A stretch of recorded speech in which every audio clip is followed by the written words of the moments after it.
Hello everyone, welcome to my channel Success Graph. I am Sheenam Sachdeva. If you are new to my channel, please do consider subscribing and press the bell icon to get the latest updates of the new videos on the channel. Hello everyone.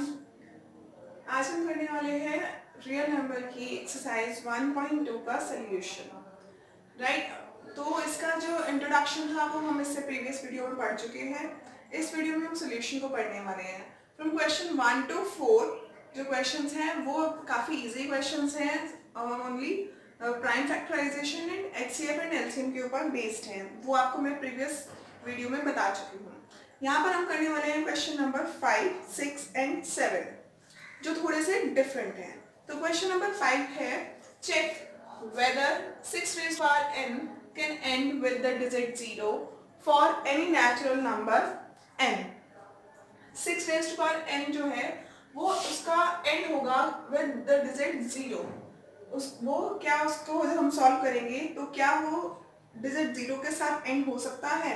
तो हमें ये check करना है कि मतलब अगर n की value हम कुछ भी रखते हैं यहाँ पर 1 2 3 4 कुछ भी रखते हैं तो जो वैल्यू उसको सॉल्व करने पर आएगी क्या उस वैल्यू में n की डिजिट 0 होगी। तो हमें ये चेक करना है राइट। तो अब हम इसको चेक करना है तो उसके लिए हमें एक चीज़ पता होनी चाहिए कि कोई भी नंबर जिसकी डिजिट लास्ट डिजिट 0 हो, फॉर एग्जाम्पल 10, आप 100 ले सकते हैं, कोई भी ऐसे डिजिट हो 10 हो 100 हो, ये डिजिट्स हैं जिनकी एंड डिजिट 0 आती है। ठीक है, तो अगर मैं इसके फैक्टर्स करूँ, सिंपल लैंग्वेज में की बात करते हैं तो इसके अगर हम फैक्टर्स करें तो इसके फैक्टर्स में एंड में 5 जरूर आता है। 2 के फैक्टर्स आ रहे हैं 2 इंटू 5, सॉरी 10 के फैक्टर्स है 2 इंटू 5, और अगर 100 का फैक्टर करना होगा तो कितना होगा 2 इंटू 5 इंटू 2 इंटू 5, 10 इंटू 10 100। ठीक है, यानी कि हम इसको लिख सकते हैं 2 स्क्वायर और 5 स्क्वायर। तो कोई भी number, any of the number which have digit 2 and 5, जिसके फैक्टर्स में 2 और 5 डिजिट आती है उसकी एंड डिजिट 0 होगी। So if the number 6 raised to power n ends with the digit 0, then it is divisible by 5. Therefore, the prime fraction of 6 raised to power n contains the prime 5. जो 6 raised to power n है उसके अंदर prime number 5 जरूर होना चाहिए। ठीक है, तभी वो उसमें एंड डिजिट 0 आएगी। Correct, but here in this question this is not possible because the only primes in the prime factorization of 6 raised to power n is 2 and 3। Correct, 2 और 3 आ रहे हैं, हमारे पास सिर्फ दो नंबर्स हैं, जो 6 के फैक्टर्स करते हैं तो 2 and 3 आता है, तो पावर n जो होगी वो कितने भी हो सकती है, तो वो 2 और 3 की पावर में ही होगी। ठीक है, तो the uniqueness of the fundamental theorem of arithmetic guarantees that there are no other prime in the factorization of 6 raised to power n। कि जो थ्योरम है, फंडामेंटल थ्योरम हमने भी पढ़ी है पीछे, तो वो क्या कहती है, उसकी यूनिकनेस यही बोलती है, यही गारंटी देती है दैट इसके अंदर इन दोनों प्राइम फैक्टर्स के अलावा कोई और प्राइम फैक्टर्स नहीं आएंगे। So there is no value of n in natural numbers for which 6 raised to power n ends with the digit 0।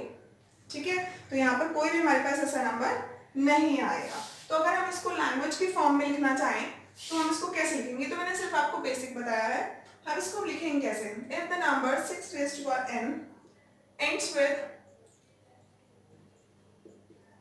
digit 0, it is divisible by 5।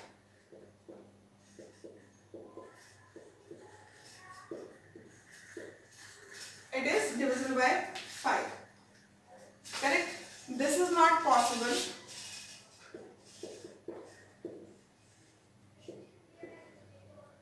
this is not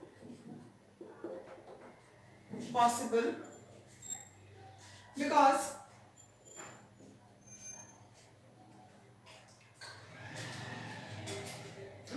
the only primes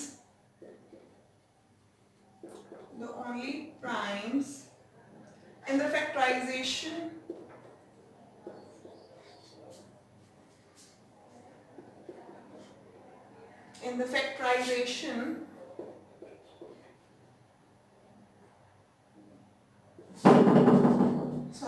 In the factorization, 6 raised to power n are 2 and 3. And because of fundamental theorem, this is not possible. So, there is no value.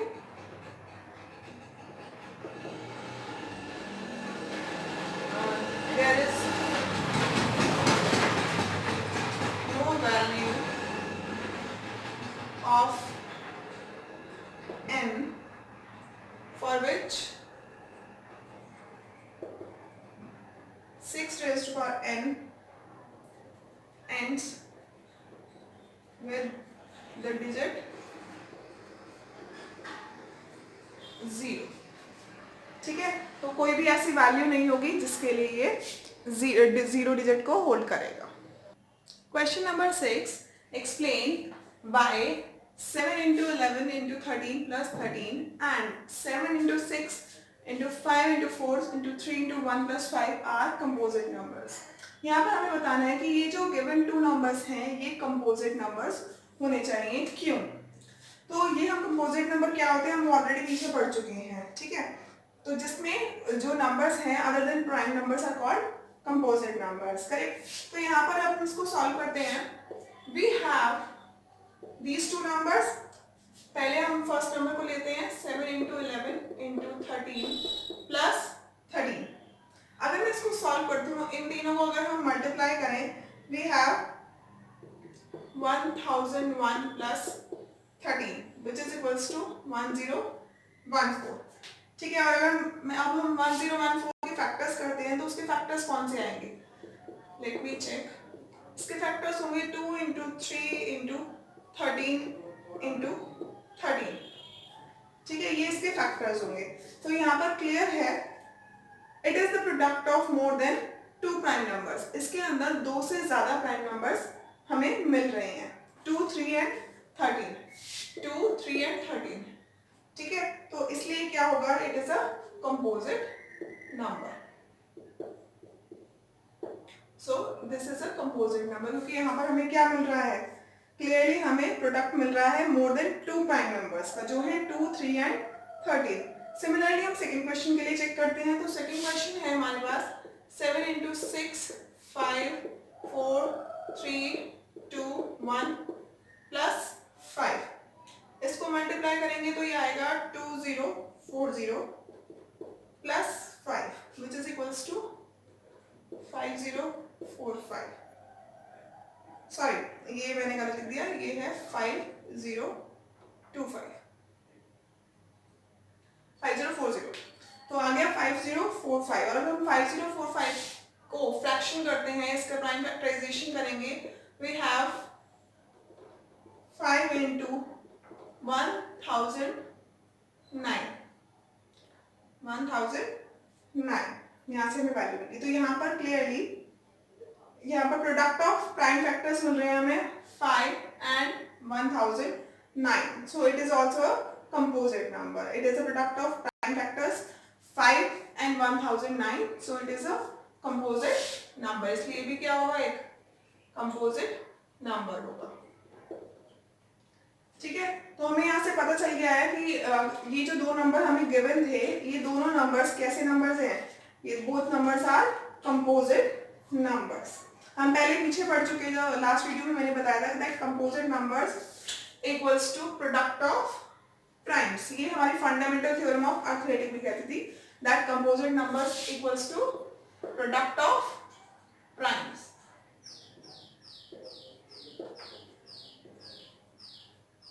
That is why these two are called composite numbers. Question number 7 है there is a circular path around a sports field. Sonia takes 18 minutes to drive one round of the field. एक sport field है उसके around एक circular path given है. ठीक है, Sonia takes 18 minutes to drive one round of the field. Sonia को लगता है 18 minutes इसका एक राउंड लेने में. While Ravi takes 12 minutes for the same. और रवि को लगते हैं 12 minutes for the same round. Suppose they both start at the same point and at the same time and go in the same direction. Suppose कीजिए कि अगर वो दोनों इस पॉइंट से स्टार्ट करते हैं, दोनों ही इसी पॉइंट से स्टार्ट करते हैं सेम टाइम पर और सेम डायरेक्शन में, रवि भी एंड सोनिया भी, तो दोनों सेम डायरेक्शन में स्टार्ट करते हैं। After how many minutes will they meet again at the starting point, कितने टाइम के बाद ये दोनों राउंड्स कवर करते हुए सेम पॉइंट पर यानी कि स्टार्टिंग पॉइंट पर फिर से मीट करेंगे। ठीक है, तो हमें यहाँ पर क्योंकि इसने बोला है हमें सेम पॉइंट बताना है कितने टाइम के बाद ये सेम पॉइंट पर पहुंचेंगे, तो बेसिकली यहाँ पर हमें फाइंड आउट करना है एलसीएम।